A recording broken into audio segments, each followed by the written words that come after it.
전미수님, 흡신부입니다. 네, 오늘도 공의의 문헌에 대해서 배워볼 건데요. 우선 이 공의의 문헌 공부하기에 앞서서 시작기도 먼저 봉헌할 텐데, 오늘은 특별히 저희가 너무나 잘 알고 있고 또 좋아하는 성가죠. 사실 코로나 때문에 현재 거의 대부분 많은 본당에서 성가를 못하고 있는 실정이라서 우리 교우분들도 많이 답답하실 것 같고, 저도 개인적으로 성가를 하지 못하는 지금 현실에 좀 답답함을 많이 느낍니다. 전례도 뭔가 이 느낌적인 어떤 그런 활기참이 필요한 것은 아니지만, 또 성가가 주는 어떤 그런 감성적인 하나님의 메시지도 있잖아요. 그런데 성가를 지금 못하고 있어서 오늘은 성가 같이 부르면서 함께 시작 기도를 봉헌하도록 하겠습니다. 성부와 성자와 성령의 이름으로 아멘. 천년도 당신 눈에는 지나간 어제 같고, 마치 한 토막 밤과도 비슷하나이다.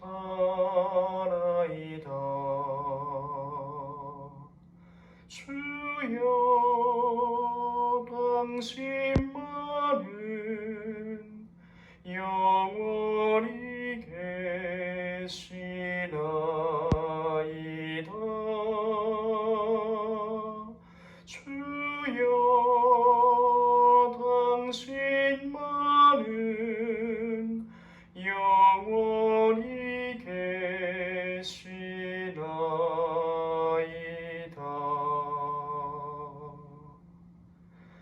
천년도 당신 눈에는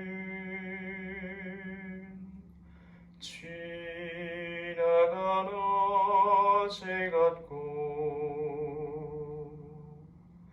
마치 한 토막 밤과도 비슷하나이다.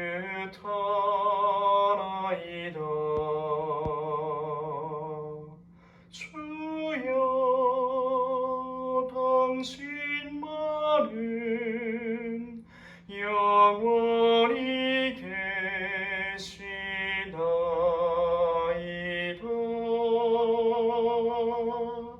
주여, 당신만은 영원히 계시나이다.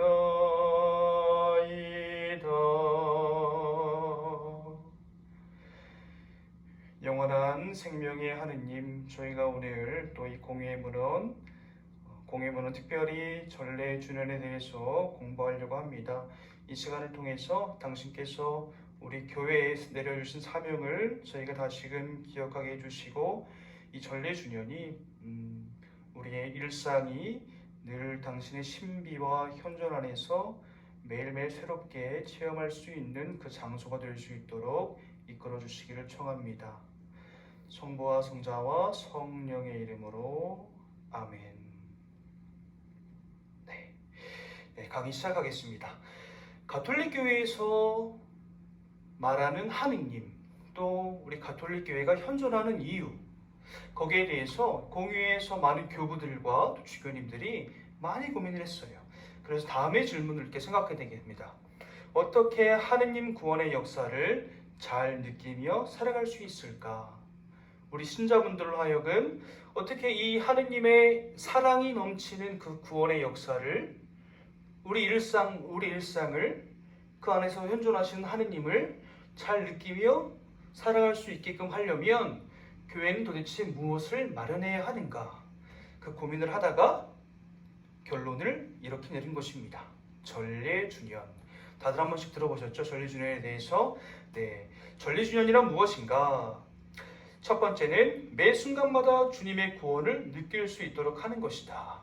매 순간마다 주님의 구원을 느낄 수 있도록 하는 것이다. 다음 두 번째, 우리들의 평범한 일상이 하느님 은총의 신비임을 느낄 수 있도록 하기 위해서, 매일 아침에 일어나서 아침 식사를 하고 또 출근을 하고 직장에서 똑같은 사람들을 만나고 또 퇴근해서 저녁 식사를 하고 잠을 자고 또 내일 아침 일어나고 그런 평범한 일상이 그저 여느 날과 똑같은 다른 그런 것이 없는 것이 아니라 다른 날이 아니라 우리들의 평범한 일상이 매일매일 하느님 은총의 신비 안에서 살아가는 시간이라는 것을 말하기 위해서 전래주년이라는 것을 마련하게 된 것이죠.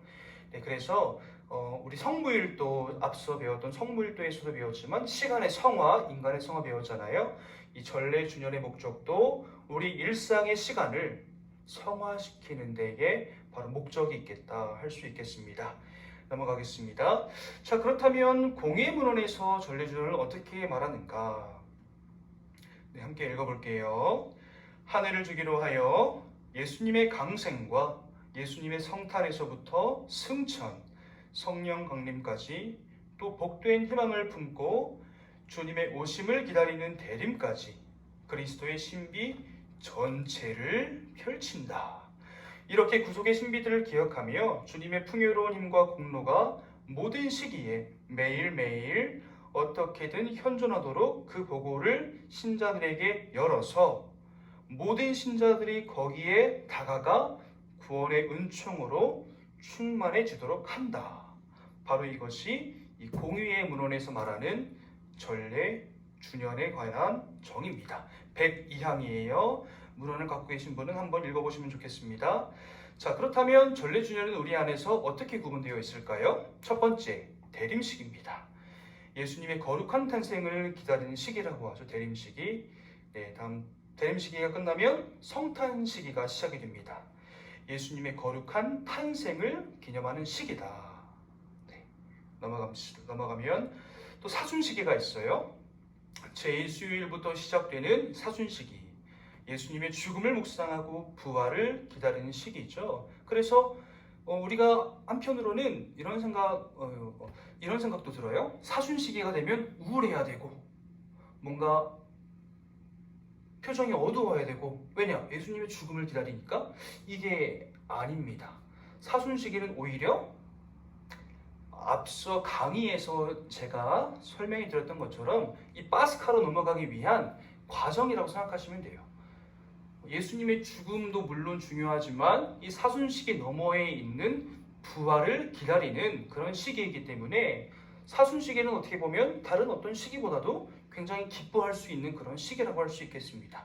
그리고 사순시기가 끝나면 바로 이 부활 시기, 우리 그리스도 신앙의 핵심, 예수 부활 대축일로부터 시작되는 이 부활 시기를 보내게 됩니다. 예수님의 부활을 기뻐하고 우리 또한 인간의 육을 취하신 예수님께서 부활하신 것처럼 우리도 부활의 희망을 품고 살아가는 시기가 바로 이 부활 시기입니다. 그래서 매일 미사 중에 부활의 희망에 대해서 사제가 하는 기도문에 나와 있죠. 그만큼 우리가 부활을 희망하는 것, 어떻게 보면 이것이야말로 진정한 그리스도 신앙의 핵심이라고 할 수 있겠습니다. 근데 이렇게 대림, 성탄, 사순, 부활에 대해서 얘기했는데요. 안 나오는 게 뭐가 있을까요? 1년 중에 가장 많은 날을 차지하는 연중식입니다. 성물도에서도 연중식이만 이렇게 2권, 1에서 17주간, 18에서 34주간 이렇게 2권이 구분되어 있어요. 연중식에는 신부님이 녹색깔 제의를 입고 미사를 봉헌하죠. 평범한 일상 속에서 하느님의 손길을 체험하는 시기다. 뭔가 성탄이나 대림, 사순, 부활처럼 특별할 것이 없지만 평범한 일상 속에서 하느님의 손길을 체험하는 것이기 때문에 오히려 이것이야말로 정말 중요한 그런 시기라고 할 수 있겠습니다. 엠마오로 가는 제자들이 뭔가 깊은 큰 체험을 하고 싶었었어요. 그런데 예수님께서 옆에서 다가오셔서 막 계속 말을 거시죠. 어디로 가느냐? 무슨 얘기를 나누느냐? 근데 그 엠마오로 가는 제자들은 알아보지 못합니다. 그분은 알아보지 못해요. 바로 이 엠마오로 가는 그 순간에 예수님을 알아보지 못했던 그 시간이 바로 제가 볼 때는 연중시기가 아닐까. 근데 결국에는 이 제자들이 예수님께서 빵을 떼어서 나누어 주실 때 그때에 비로소 그분이 바로 예수님이었다는 사실을 알게 됩니다. 연중시기는 가랑비에 옷 젖듯이 우리에게 다가오시는 그런 하느님의 손길, 뭔가 큰 어떤 핵폭탄 같은 그런 사건이 아니어도 가랑비에 옷 젖듯이 우리 일상 안에 젖어드는 하느님의 사랑을 내가 느끼는 그런 시간이 바로 이 연중시기라고 할 수 있겠습니다. 또 매일미사 책을 보면요, 이렇게 성인들의 축일도 나오죠. 성인들을 기억하는 이유는 뭘까? 첫 번째는 성인들의 통공을 우리가 잊지 않기 위해서입니다. 하느님의 품에 계시는 이 성인들께서 우리를 위해 하느님께 전구해 주고 계신다는 그 성인들의 통공, 그것을 우리가 잊지 않기 위해서. 또 두 번째는 성인들께서 보여주셨던 하느님을 사랑하고 이웃을 사랑했던 그 모범을 우리도 담기 위해서 성인들의 축일도 기념합니다. 공의의 문헌에서는 이렇게 말하고 있어요. 함께 읽어보겠습니다. 여러 어떤 그런 전례주년 시기 그 밖에 순교자들과 다른 성인들의 기념도 교회는 연례 주기에 넣는다. 그들은 하느님의 온갖 은총을 통하여 완덕에 이르렀고 이미 영원한 구원을 얻어 천상에서 하느님께 완전한 찬미를 드리며 우리를 위하여 전구하고 있다. 그들의 모범을 신자들에게 보여주고 그들의 공로로 하느님의 은혜를 간청하여 받는다. 전례연장 104항의 내용입니다. 넘어가겠습니다. 네, 전례 주년의 구성입니다. 여기 보시면 대림시기부터 시작할게요. 우리 이 전례력의 새해라고 할 수 있는 것이죠. 새해라고 할 수 있죠.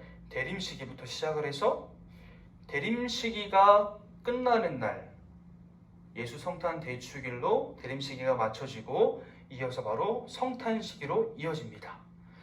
예수님의 이 탄생을 기억하다가 성탄시기가 맞춰지는 시점은 주님께서 세례받으심을 기념하는 주님 세례축일이에요. 그리고 주님 세례축일로부터 연중시기가 다시 시작이 됩니다. 연중시기가 쭉 가다가 제2수요일, 사순시기의 시작이라고 하죠. 이 제2수요일에서 연중시기가 끊기고 바로 사순시기가 시작이 됩니다.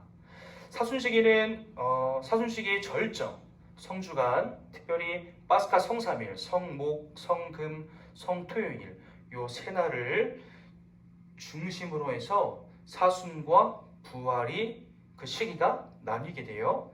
그래서 요 날을 지나가면 부활시기, 예수부활 대축일로부터 시작해서 부활시기가 시작이 되고 예수님께서 부활하신 다음에 제자들에게 여러 번 나타나시고 어떻게 되셨죠? 하늘나라로 올라가십니다. 그래서 우리는 주님 승천 대축일을 기념합니다. 하늘로 올라가신 예수님께서 제자들에게 이제는 내가 너희들에게 내가 본을 보인 그 사명을 너희들에게 맡길 거야 하면서 뭘 내려주시죠? 성부, 성자, 성령 삼위일체 하느님 중에 성령 하느님을 그들에게 부어주십니다. 사도들에게, 제자들에게 성령을 부어주세요. 이게 바로 이제 성령 강림 대축일입니다. 성령을 받은 나는 이제 다시금 일상으로 돌아가는 거예요. 그래서 다시 연중시기로 돌아옵니다. 그렇게 연중시기를 보내다가 그리스도왕 대축일을 기점으로 대림시기로 넘어가요. 이렇게 해서 대림, 성탄, 연중, 사순, 부활, 연중, 다시 대림 이렇게 1년의 사이클이 이렇게 돌아갑니다. 근데 잘 보면 예수님의 탄생을 기다리고 예수님이 탄생했어요. 예수님께서 이 땅에 오셨어. 그리고 나서 주님 세례 축일로부터 시작해서 예수님께서 공생활을 이렇게 펼쳐가신다는 거예요. 공생활을 펼쳐가시다가 우리를 위해서 순환하고 죽으셨죠. 사순시기. 그리고 우리를 위해서 부활하십니다. 그 다음에 다시 우리 일상으로 돌아왔다가 다시금 또 대림시기로 넘어가는 거예요. 그러니까 참 재밌는 게 이 1년의 사이클 안에서 우리들의 주님이신 예수 그리스도의 일생 전체를 담고 우리가 그것을 본다는 것이죠. 그래서 어떤 분들은 이 전래주년을 또 돌아왔네 이렇게 생각하실 수도 있지만, 우리가 잘 생각해 보면 여기에는 예수 그리스도의 신비가 온전히 담겨져 있는 것이라 할 수 있겠습니다. 이 자리를 빌어서 저희 전래부 단원들, 이 전래주년 때마다 많이 고생하시죠? 전래부 단원들, 또 제대회 자매님들, 헌화회 자매님들, 또 성가대 우리 형제 자매님들, 이 밖에도 알아내지 못한 이 전래주년 바뀜에 따라서 많이 성당에서 봉사하시고 고생하시는 우리 많은 신자분들을 위해서 화살기도 오늘 이 강의 끝나고 봉헌하도록 하겠습니다. 진심으로 감사드립니다. 이렇게 전래주년의 구성입니다. 넘어가겠습니다.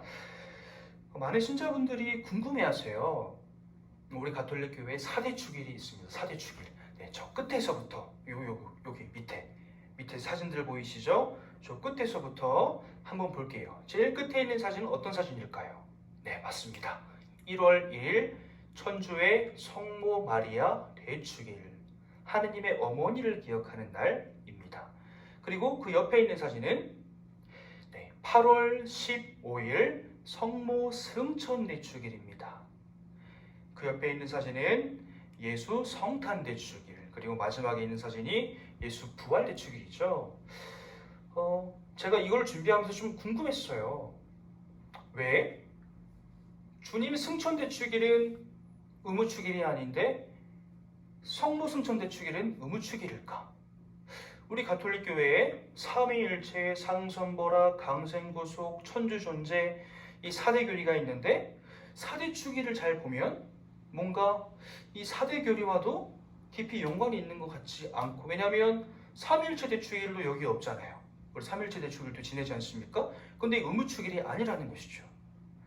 근데 왜 성모님의 대축일은 2개나 기념할까? 총 4개의 의무축일 중에 왜 2번이나 성모님의 의무대축일을 기념을 할까? 공예문헌에서 발견하게 되었습니다. 함께 읽어보겠습니다. 그리스도 신비의 이 열대축일을 지내는 동안 거룩한 교회는 당신 아드님의 구원활동과 풀릴 수 없는 유대로 결합되어 있는 천주의 성모 복되신 마리아를 특별한 사랑으로 공경한다. 그분 안에서 교회는 구원의 뛰어난 열매를 경탄하고 찬양하며 이를테면 그 지순한 표상 안에서 자신이 온전히 그렇게 되기를 바라고 열망하는 모습을 기쁨으로 바라본다. 저의 이해 안에서는 인간의 육을 취하신 예수님께서 탄생하셨고 죽음을 이기고 부활하셨습니다. 그분은 참 인간이셨지만 참 하느님이셨어요. 한편 우리가 성모님을 공경하는 이유를 한번 잘 생각해 봤으면 좋겠습니다. 레지오 하는 분들 많이 계시죠? 우리가 성모님을 왜 공경할까? 왜 성당 앞에 예수님의 십자가가 먼저 있는 것이 아니라 성모님, 성모 마리아상이 왜 성당 앞에, 모든 성당 앞에 이렇게 있을까? 그래서 많은 분들이 오해하잖아요. 천주교는 성모 마리아를 믿는 종교 아니냐고. 왜 성모님이 성당 앞에 있을까? 어떻게 보면 성모님은 신앙의 모범입니다. 성모님은 태어날 때부터 인간이셨어요. 예수님과 좀 존재가 다르죠. 그렇기 때문에 이 성모님께서 보여주셨던 그 모범의 결과가 바로 성모 승천이었고, 성모님께서 보여주셨던 겸손과 순종, 피앗이라고 하지 않습니까? 그대로 저에게 이루어지셔서 했던 그 성모님 기도의 결과가 바로 하느님의 어머니가 되신 것이 아닐까. 그렇게 우리는 성모님께서 인간으로서 하느님 옆에 서 있을 수 있는 성모 승천을 기념을 하고, 우리도 그런 희망을 갈 수 있다는 것입니다. 희망을 품고 우리도 성모님처럼 승천할 수 있는 가능성, 성인이 되는 것이죠. 이것을 우리도 할 수 있다는 것을 보여주기 위해서 성모 승천을 기념하는 것이고, 또 나아가서 천주의 성모 마리아 대축일을 기념하는 이유는 성모님께서 보이신 겸손과 순명, 하느님께 대한 믿음, 성경에 보면 나오잖아요. 당시에 결혼하지 않은 여자가 아이를 잉태하면 돌에 맞아 쳐 죽어야 하는 그런 형벌이 있었습니다. 그것을 무릅쓰고서라도 이해되지 않고 받아들일 수 없는 그 하느님의 뜻을 성모님께서 받아들이셨기 때문에 하느님의 어머니로서 아직까지도 공경을 받고 우리의 모범이 되신다는 것이죠. 그래서 천주의 성모 마리아 대축일, 성모님을 또 우리가 기억하는 것이 아닐까. 그렇기 때문에 사대 의무축일 우리가 성당에 나와서 꼭 미사를 봉헌해야 하는 이유는 바로 이런 이유들입니다. 달력을 찾아보니까 다른 대축일들은 이미 우리가 중요하다고 생각하는 주일에 대부분 다 들어가 있어요. 그렇기에 사대 의무축일은 이동하는 축일이기 때문에 딱 날짜가 정해져 있잖아요. 뭐 성모승천 대축일 8월 15일인데 8월 15일이 항상 주일은 아니지 않습니까?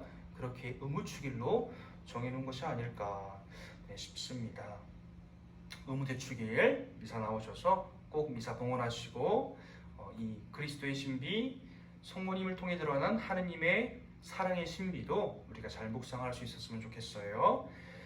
네, 넘어가겠습니다. 매일 미사책에 보면 가해, 나해, 다해 이렇게 구분이 되어 있어요. 3륜 주기로 구분이 되어 있는데 왜 이렇게 구분을 해놨냐면요. 성경을 3륜 주기로 우리가 읽기 위해서 또 복음서가마다 쓰여진 어떤 그런 영성과 복음을 쓸 때 담았던 영성과 신학적 배경이 다르기 때문에 그것들을 우리가 계속 되뇌이고 성찰하게끔 하는 것입니다. 그래서 주일에 봉독되는 복음을 보면요. 가해, 올해 2020년이죠. 올해 봉독되는 복음들은 잘 보면 주일에 봉헌되는 거예요. 마테오 복음이 많이 봉헌됩니다. 그리고 내년엔 또 나이가 되겠죠. 그때는 마르코 복음, 그 이후 다이는 루카 복음이 주일 미사 때마다 이렇게 봉독이 돼요. 주일 미사 때. 요한복음은 언제 봉독되느냐?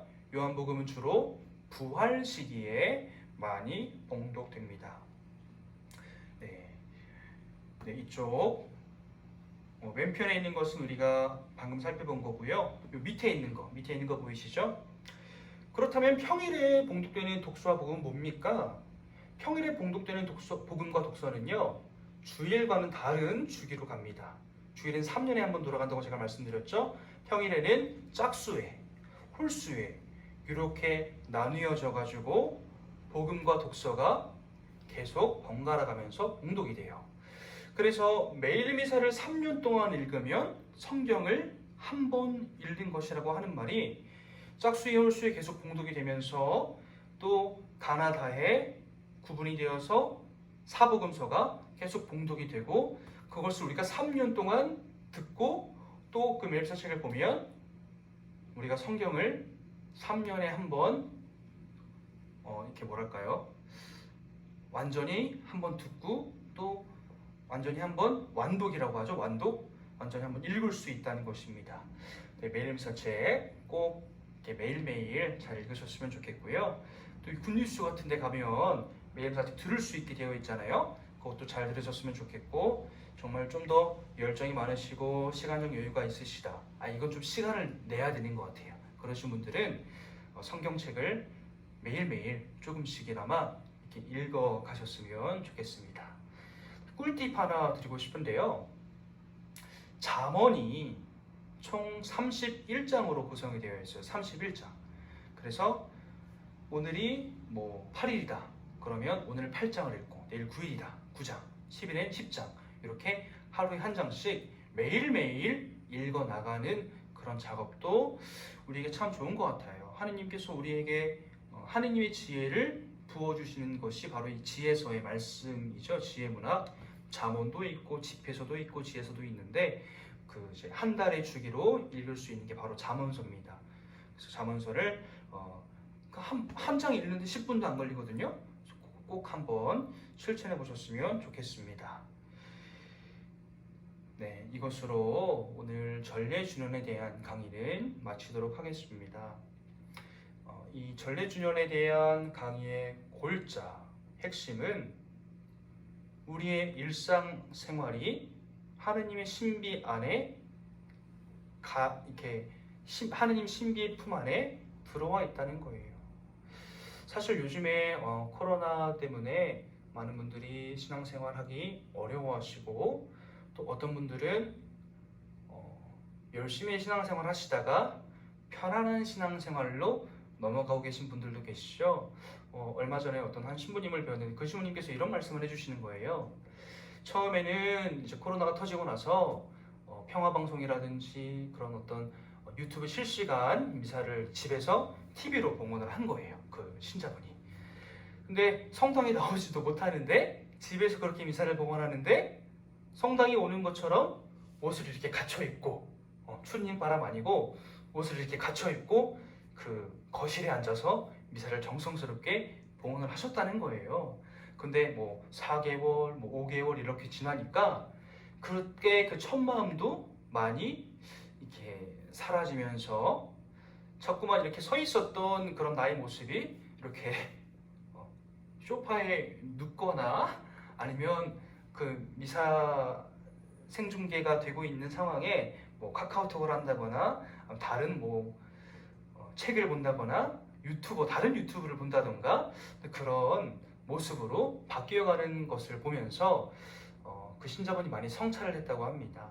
그래서 언제 이렇게 다시 미사가 모든 신자분에게 열려서 다시금 예전처럼 될지는 모르겠지만 우리 교우분들 전래주년 지금 이 순간에도 하느님의 전래주년은 끊임없이 이어지고 있고 우리를 위한 구원의 역사는 계속적으로 현존하고 있다는 것 잊지 않으셨으면 좋겠습니다.